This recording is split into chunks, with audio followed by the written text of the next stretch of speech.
ಕಲಬುರಗಿ ನಗರದಲ್ಲಿ 9 ಜನ ಪಾಕಿಸ್ತಾನ ಪ್ರಜೆಗಳು ಇದ್ದಾರೆ ಅಂತ ತಮಗೆ ಹೇಳಿದ್ದೆ.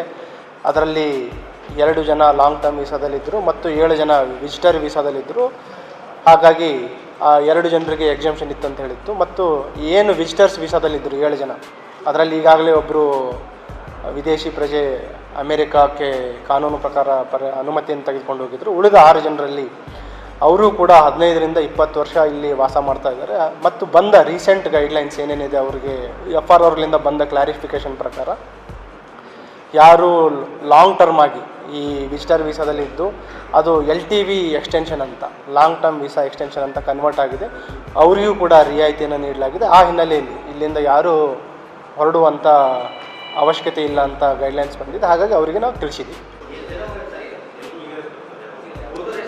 ಯಾರು ಹೋಗೋ ಅವಶ್ಯಕತೆ ಇಲ್ಲ ಅಂತ ಹೇಳಿ. ಯಾರು ಹೋಗೋ ಅವಶ್ಯಕತೆ ಇಲ್ಲ. ಒಬ್ಬರು ಅನುಮತಿಯನ್ನು ತೆಗೆದುಕೊಂಡು ಅಮೇರಿಕ ದೇಶಕ್ಕೆ ಹೋಗಿದ್ದಾರೆ.